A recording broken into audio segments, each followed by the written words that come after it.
ਵਾਹਿਗੁਰੂ ਵਾਹਿਗੁਰੂ ਵਾਹਿਗੁਰੂ ਵਾਹਿਗੁਰੂ। ਜੀਵਨ ਦਾ ਸੱਚ ਚੈਨਲ ਵੇਖ ਰਹੇ ਸਾਰੇ ਦਰਸ਼ਕਾਂ ਨੂੰ ਪਿਆਰ ਭਰੀ ਸਤਿ ਸ਼੍ਰੀ ਅਕਾਲ। ਤੇ ਮੈਂ ਹਾਂ ਤੁਹਾਡਾ ਆਪਣਾ AS ਚੌਹਾਨ। ਆਓ ਕੁਝ ਸਿੱਖੀਏ, ਕੁਝ ਸਿਖਾਈਏ, ਸਾਰੇ ਰਲ ਮਿਲ ਕੇ ਆਪਣੇ ਇਸ ਜੀਵਨ ਨੂੰ ਜਨਮ ਨੂੰ ਸਫਲ ਬਣਾਈਏ। ਸਾਰਿਆਂ ਨੂੰ ਬੇਨਤੀ ਹੈ ਜੀ, ਚੈਨਲ ਨੂੰ ਸਬਸਕ੍ਰਾਈਬ ਕਰਿਓ, ਸ਼ੇਅਰ ਕਰਿਓ, ਲਾਈਕ ਕਮੈਂਟ ਜ਼ਰੂਰ ਕਰਿਓ। ਆਓ ਜੁੜਦੇ ਹਾਂ ਅੱਜ ਦੀ ਇਸ ਵਿਚਾਰ ਦੇ ਨਾਲ। ਅੱਜ ਦੀ ਵਿਚਾਰ ਹੈ ਰਾਜਾ ਜਨਮੇਜੇ ਦੇ ਸੰਬੰਧ ਅੰਦਰ। ਉਗਰ ਸ਼ਰਵਾ ਜੀ ਬੋਲੇ, ਹੇ ਰਿਸ਼ੀਵਰੋ, ਰਾਜਾ ਜਨਮੇਜਾ ਨੇ ਆਪਣੇ ਮੰਤਰੀ ਤੋਂ ਆਪਣੇ ਪਿਤਾ ਦੀ ਮੌਤ ਦਾ ਕਾਰਨ ਪੁੱਛਿਆ। ਮੰਤਰੀ ਨੇ ਕਿਹਾ, ਹੇ ਰਾਜਨ, ਆਪ ਦੇ ਪਿਤਾ ਰਾਜਾ ਪ੍ਰੀਖਸ਼ਿਤ ਮਹਾਨ ਉਦਾਰ ਤੇ ਧਰਮ ਆਤਮਾ ਸਨ। ਉਹ ਇੱਕ ਦਿਨ ਸ਼ਿਕਾਰ ਖੇਡਣ ਗਏ। ਉਹਨਾਂ ਨੇ ਇੱਕ ਹਰਨ ਤੇ ਬਾਣ ਚਲਾਇਆ। ਹਰਨ ਭੱਜ ਕੇ ਬਨ ਵਿੱਚ ਜਾ ਲੁਕਿਆ। ਰਾਜੇ ਨੇ ਉਸ ਦਾ ਪਿੱਛਾ ਕੀਤਾ। ਉਹ ਹਰਨ ਦਾ ਪਿੱਛਾ ਕਰਦੇ ਹੋਏ ਬਨ ਵਿੱਚ ਸ਼ਮੀਕ ਰਿਸ਼ੀ ਦੇ ਆਸ਼ਰਮ ਤੇ ਜਾ ਪਹੁੰਚੇ। ਸ਼ਮੀਕ ਰਿਸ਼ੀ ਸਮਾਧੀ ਸਥਿਤ ਸਨ, ਸਮਾਧੀ ਵਿੱਚ ਲੀਨ ਸਨ। ਰਾਜੇ ਦੇ ਪ੍ਰਸ਼ਨ ਦਾ ਰਿਸ਼ੀ ਨੇ ਕੋਈ ਜਵਾਬ ਨਾ ਦਿੱਤਾ, ਕਿਉਂਕਿ ਰਾਜੇ ਨੇ ਜਾ ਕੇ ਉੱਚੀ ਦੇ ਕੇ ਆਵਾਜ਼ ਮਾਰ ਕੇ ਪੁੱਛਿਆ ਕਿ ਇੱਥੋਂ ਹਰਨ ਲੰਘਿਆ। ਰਿਸ਼ੀ ਜੀ ਨੇ ਕੋਈ ਜਵਾਬ ਨਾ ਦਿੱਤਾ। ਤੇ ਜਦੋਂ ਰਾਜੇ ਨੂੰ ਆਪਣੀ ਗੱਲ ਦਾ ਜਵਾਬ ਨਾ ਮਿਲਿਆ ਤੇ ਰਾਜੇ ਨੂੰ ਬੜਾ ਗੁੱਸਾ ਆਇਆ। ਉਹਨੇ ਕੀ ਕੀਤਾ, ਉਸ ਵੇਲੇ ਗੁਰਮੁਖ ਪਿਆਰਿਓ, ਇੱਕ ਮਰਿਆ ਸੱਪ ਚੁੱਕਿਆ ਤੇ ਉਸ ਰਿਸ਼ੀ ਦੇ ਗਲ ਦੇ ਵਿੱਚ ਪਾ ਦਿੱਤਾ ਤੇ ਆਪਣੀ ਰਾਜਧਾਨੀ ਨੂੰ ਵਾਪਸ ਆ ਗਿਆ।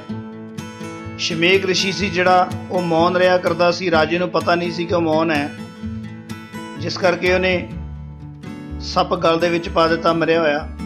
ਸ਼ਮੀਕ ਦਾ ਪੁੱਤਰ ਸ਼੍ਰਿੰਗੀ ਮਹਾਨ ਤੇਜਸਵੀ ਸੀ। ਜਦੋਂ ਉਹਨੂੰ ਪਤਾ ਲੱਗਿਆ ਕਿ ਰਾਜੇ ਨੇ ਮੇਰੇ ਪਿਤਾ ਦਾ ਤਿਰਸਕਾਰ ਕੀਤਾ ਹੈ, ਉਸਨੇ ਮੇਰੇ ਪਿਤਾ ਦੀ ਬੇਅਦਬੀ ਕੀਤੀ ਹੈ ਤੇ ਰਾਜੇ ਨੇ ਮੇਰੇ ਪਿਤਾ ਦੇ ਗਲ ਦੇ ਵਿੱਚ ਮਰਿਆ ਸੱਪ ਪਾਇਆ ਹੈ, ਮੇਰੇ ਪਿਤਾ ਦਾ ਨਿਰਾਦਰ ਕੀਤਾ ਹੈ, ਉਸਨੇ ਉਸ ਵੇਲੇ ਰਾਜੇ ਨੂੰ ਸ਼ਰਾਪ ਦਿੱਤਾ ਕਿ ਜਿਸਨੇ ਮੇਰੇ ਪਿਤਾ ਦਾ ਨਿਰਾਦਰ ਕੀਤਾ ਹੈ ਉਹਨੂੰ ਅੱਜ ਤੋਂ 7ਵੇਂ ਦਿਨ ਤਕਸ਼ਕ ਨਾਗ ਡਸ ਲਵੇਗਾ। ਉਹਦੀ ਨਾਗ ਦੇ ਡਸਣ ਦੇ ਕਾਰਨ ਮੌਤ ਹੋ ਜਾਏਗੀ। ਸ਼ਰਾਪ ਦੇਣ ਤੋਂ ਬਾਅਦ ਸ਼੍ਰਿੰਗੀ ਆਪਣੇ ਪਿਤਾ ਸ਼ਮੀਕ ਕੋਲ ਗਿਆ ਤਾਂ ਉਸਨੇ ਸ਼ਰਾਪ ਸੰਬੰਧੀ ਸਾਰਾ ਸਮਾਚਾਰ ਆਪਣੇ ਪਿਤਾ ਨੂੰ ਦੱਸਿਆ। ਸ਼ਮੀਕ ਨੂੰ ਆਪਣੇ ਪੁੱਤਰ ਦਾ ਇਹ ਕੰਮ ਪਸੰਦ ਨਾ ਆਇਆ ਤਾਂ ਉਸਨੇ ਝਟਪਟ ਆਪਣੇ ਸ਼ਿਸ਼ ਗੌਰਮੁਖ ਨੂੰ ਰਾਜਾ ਪ੍ਰੀਖਸ਼ਿਤ ਕੋਲ ਭੇਜਿਆ। ਗੌਰਮੁਖ ਨੇ ਰਾਜੇ ਨੂੰ ਸ਼ਰਾਪ ਦਾ ਸਾਰਾ ਹਾਲ ਦੱਸਿਆ ਤਾਂ ਰਾਜਾ ਪ੍ਰੀਖਸ਼ਿਤ ਸਾਵਧਾਨ ਹੋ ਕੇ ਧਰਮ ਚਰਚਾ ਵਿੱਚ ਲੱਗ ਗਿਆ। 7ਵੇਂ ਦਿਨ ਜਦੋਂ ਤਕਸ਼ਕ ਨਾਗ ਪ੍ਰੀਖਸ਼ਿਤ ਰਾਜੇ ਨੂੰ ਡਸਣ ਦੇ ਲਈ ਆ ਰਿਹਾ ਰਸਤੇ ਵਿੱਚ ਉਹਨੂੰ ਇੱਕ ਕਸ਼ਯਪ ਨਾਮ ਦਾ ਇੱਕ ਬ੍ਰਾਹਮਣ ਮਿਲਿਆ। ਤਕਸ਼ਕ ਨੇ ਉਸ ਬ੍ਰਾਹਮਣ ਨੂੰ ਪੁੱਛਿਆ ਕਿ ਤੁਸੀਂ ਕੌਣ ਹੋ, ਕਿੱਧਰ ਜਾ ਰਹੇ ਹੋ? ਉਸ ਵੇਲੇ ਉਸ ਬ੍ਰਾਹਮਣ ਨੇ, ਕਸ਼ਯਪ ਬ੍ਰਾਹਮਣ ਨੇ ਕਿਹਾ ਕਿ ਮੈਂ ਰਾਜਾ ਪ੍ਰੀਖਸ਼ਿਤ ਦੀ ਜੀਵਨ ਰੱਖਿਆ ਕਰਨ ਦੇ ਲਈ ਜਾ ਰਿਹਾ। ਤੇ ਉਸ ਤਕਸ਼ਕ ਨਾਗ ਨੇ ਇਹ ਸੁਣ ਕੇ ਗੁੱਸੇ ਦੇ ਵਿੱਚ ਆ ਕੇ ਇੱਕ ਬ੍ਰਿਸ਼ ਨੂੰ ਆਪਣੀ ਫੁੰਕਾਰ ਦੇ ਨਾਲ, ਆਪਣੀ ਫੁੰਕਾਰ ਮਾਰ ਕੇ ਅੱਗ ਦੇ ਨਾਲ ਉਸ ਦਰਖਤ ਨੂੰ ਸਾੜ ਦਿੱਤਾ। ਤੇ ਉਸ ਵੇਲੇ ਉਸ ਕਸ਼ਯਪ ਬ੍ਰਾਹਮਣ ਨੇ ਉਸ ਬ੍ਰਿਸ਼ ਨੂੰ ਤੁਰੰਤ ਹਰਾ ਕਰ ਦਿੱਤਾ। ਤੇ ਜਦੋਂ ਉਸ ਬ੍ਰਿਕਸ਼ ਨੂੰ ਦੁਬਾਰਾ ਹਰਾ ਕਰ ਦਿੱਤਾ ਤਕਸ਼ਕ ਜਾਣ ਗਿਆ ਕਿ ਇਹ ਜਿਹੜਾ ਕਸ਼ਯਪ ਹੈ ਅਵਸ਼ ਰਾਜੇ ਦੀ ਇਹ ਰੱਖਿਆ ਕਰਨ ਵਿੱਚ ਸਫਲ ਹੋ ਜਾਏਗਾ ਤੇ ਮੇਰਾ ਇਹ ਜਿਹੜਾ ਕਾਰਜ ਹੈ ਇਹ ਨੇਫਰੇ ਨਹੀਂ ਚੜ੍ਹਨਾ ਜੇ ਇਹ ਬ੍ਰਾਹਮਣ ਚਲਿਆ ਗਿਆ। ਇਸ ਲਈ ਉਸਨੇ ਧਨ ਦੇ ਲੋਭੀ ਬ੍ਰਾਹਮਣ ਨੂੰ ਬਹੁਤ ਸਾਰਾ ਧਨ ਦੇ ਕੇ ਵਾਪਸ ਭੇਜ ਦਿੱਤਾ। ਕਿਉਂਕਿ ਗੁਰਮੁਖ ਪਿਆਰਿਓ, ਇਨਸਾਨ ਮਾਇਆ ਅੱਗੇ ਕਈ ਵਾਰ ਡੁੱਲ ਜਾਂਦਾ ਹੈ, ਹਾਰ ਜਾਂਦਾ ਹੈ। ਜਿਸ ਕਰਕੇ ਉਹ ਬ੍ਰਾਹਮਣ ਨੂੰ ਜਦੋਂ ਉਸ ਸਰਪ ਨੇ, ਉਸ ਤਕਸ਼ਕ ਨੇ ਮਾਇਆ ਦੇ ਦਿੱਤੀ, ਇਹ ਬ੍ਰਾਹਮਣ ਲੈ ਕੇ ਵਾਪਸ ਮੁੜ ਆਇਆ। ਸਮਾਂ ਪੁੱਗਣ ਦੇ ਤਕਸ਼ਕ ਨੇ ਰਾਜੇ ਨੂੰ ਜਾ ਕੇ ਡਸ ਲਿਆ, ਡੰਗ ਮਾਰ ਦਿੱਤਾ। ਜੇ ਉਹ ਬ੍ਰਾਹਮਣ ਪੈਸੇ ਲੈ ਕੇ ਵਾਪਸ ਨਾ ਜਾਂਦਾ ਤੇ ਰਾਜਾ ਮੁੜ ਕੇ ਜਿੰਦਾ ਹੋ ਜਾਂਦਾ।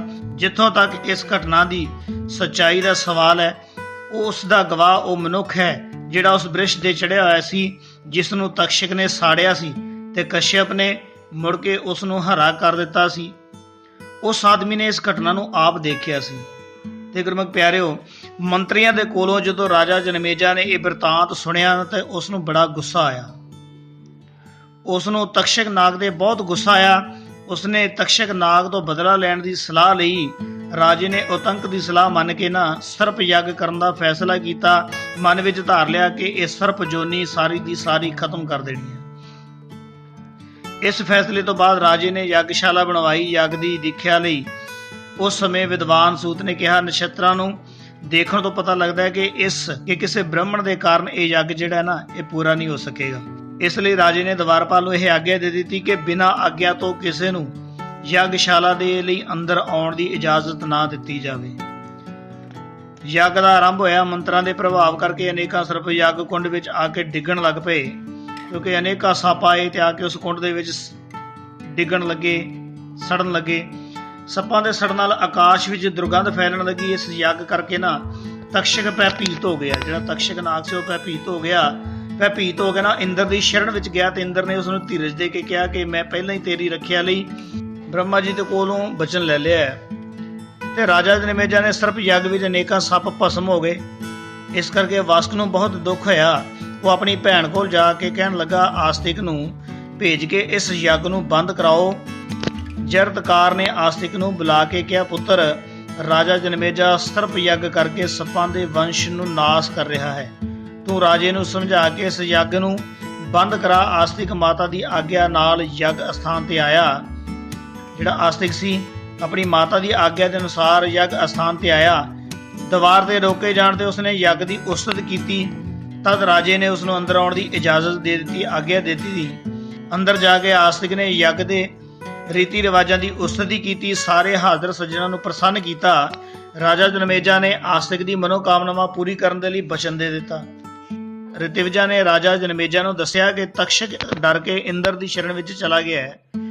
ਰਾਜੇ ਨੇ ਹੁਕਮ ਦਿੱਤਾ ਕਿ ਤੁਸੀਂ ਇੰਦਰ ਸਮੇਤ ਤਕਸ਼ਕ ਦੀ ਆਹੂਤੀ ਦੇ ਦਿਓ। ਕਹਿੰਦੇ ਜਦੋਂ ਮੰਤਰਾਂ ਦਾ ਇਤਨਾ ਬਲ ਹੋਇਆ ਤੇ ਤਕਸ਼ਕ ਨਾਗ ਸਮੇਤ ਇੰਦਰ ਵੀ ਕਹਿੰਦੇ ਉਸ ਯੱਗ ਕੁੰਡ ਵੱਲ ਖਿੱਚਿਆ ਆਉਣ ਲੱਗਿਆ। ਇੰਦਰ ਘਬਰਾ ਕੇ ਨਾ ਫਿਰ ਭੱਜ ਗਿਆ। ਤਕਸ਼ਕ ਇਕੱਲਾ ਰਹਿ ਗਿਆ। ਉਹਨੂੰ ਅੱਗ ਦੀਆਂ ਲਪਟਾਂ ਦੇ ਨੇੜੇ ਆਉਂਦਾ ਵੇਖ ਕੇ ਨਾ ਰਿਤਿਵਜਾਂ ਦੀ ਸਲਾਹ ਨਾਲ ਰਾਜਾ ਜਨਮੇਜਾ ਨੇ ਆਸਤਿਕ ਦੀ ਮਨੋਕਾਮਨਾ ਪੂਰੀ ਕਰਨ ਦੀ ਇੱਛਾ ਕੀਤੀ, ਕਿਉਂਕਿ ਆਸਤਿਕ ਨੇ ਬੜਾ ਸੋਹਣਾ ਯੱਗ ਦੇ ਬਾਰੇ ਆ ਕੇ ਬੋਲਿਆ, ਬੜਾ ਉਸਤਤ ਕੀਤੀ ਤੇ ਰਾਜੇ ਨੇ ਉਹਦੇ ਨਾਲ ਬਚਨ ਕਰ ਲਿਆ ਸੀ। ਫਿਰ ਆਸਤਿਕ ਨੇ ਰਾਜੇ ਦੇ ਬ੍ਰਹਮ ਤੇਜ ਦੇ ਬਲ ਨਾਲ ਤਕਸ਼ਕ ਨੂੰ ਆਕਾਸ਼ ਵਿੱਚ ਰੋਕ ਦਿੱਤਾ ਤੇ ਰਾਜੇ ਨੂੰ ਯੱਗ ਬੰਦ ਕਰਨ ਦੀ ਲਈ ਸਲਾਹ ਕੀਤੀ। ਇਹ ਮਨੋਕਾਮਨਾਵਾਂ ਰੱਖ ਦਿੱਤੀ। ਫਿਰ ਰਾਜੇ ਨੇ ਮੰਤਰੀਆਂ ਦੀ ਸਲਾਹ ਨਾਲ ਯੱਗ ਬੰਦ ਕਰ ਦਿੱਤਾ। ਇਸ ਤਰ੍ਹਾਂ ਤਕਸ਼ਕ ਨਾਗ ਬਚ ਗਿਆ। ਸਰਪ ਯੱਗ ਬੰਦ ਕਰਾ ਕੇ ਆਸਤਿਕ ਨੇ ਆਪਣੀ ਮਾਤਾ ਦੀ ਕੁੱਲ ਨੂੰ ਬਚਾ ਲਿਆ। ਉਗਰ ਸ਼ਿਵਾਜੀ ਬੋਲੇ, ਹੇ ਮੁਨੀਓ, ਇਹ ਕਥਾ ਅਤੀ ਸ੍ਰੇਸ਼ਟ ਹੈ।